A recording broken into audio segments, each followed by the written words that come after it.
Hi, my name is Joshua Olasoji. This is the first video assignment for organic chemistry with Dr. Yermelina. To begin, I calculated IXD, which is from the chemical formula. 6 times the number of carbons plus 2 minus 10, the number of hydrogens divided by 2 gives us 2, which is less than 4, which means it's not aromatic. Down here, there is about a peak to the left and to the right of 3000. The one to the right is characteristic of an sp3CH, and the one to the left is characteristic of an sp2CH. Down here, there's a peak at 1750, which is characteristic of a C double bonded to an O.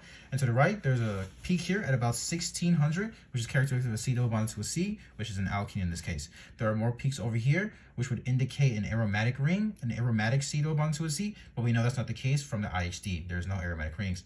There's also another peak around here at about 1250, which is kind of says that it's kind of like an ester, right? A C to an O, but we'll see that. Confirm that down here with the CNMR. With the CNMR, we see a peak at 170, which is characteristic of an ester, so that confirms what we saw in the IR.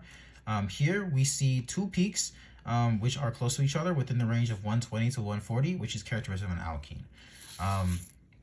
We're not sure what this is quite yet, but then we see two peaks down here, which are all the way you'd say downfield, and they're very close to each other, so we know they're close, but one is just slightly ahead of the other. And we'll notice that's the exact same pattern with the HNMR graph here. There are two peaks right here. They're both said to have 3 hydrogens, so we kind of said it was CH3, and they're both singlets, so they both have to be connected to another carbon, which they have no neighbors, right? No other hydrogens on them, or other molecules with no other hydrogens on them. We know that as a fact. And one is more downfield or upfield, I guess is this way, than the other.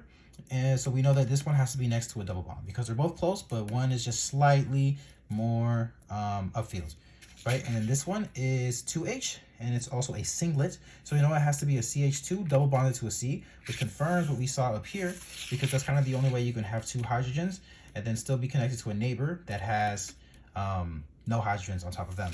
And that's how we take out our C double bond to the C. Here we have a 2H as well, which is a singlet in this case, which means that we have to have a CH2 connect to an H, is a quartet, sorry, it's a quartet, which means we have to have a CH2 connect to a CH3. That would mean that it's 3 plus 1, 3 neighbors plus 1 gives us 4, the quartet.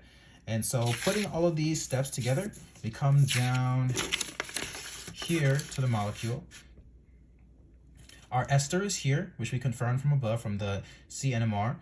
We have 2 CH2s, right? One here would, in this case, be a quartet. The other one over here would be a singlet. There's no H's next to it. Plus 1 is a singlet. And then this CH3 is to the right, more downfield. And this one's more upfield because it's next to a double bond. And that's it.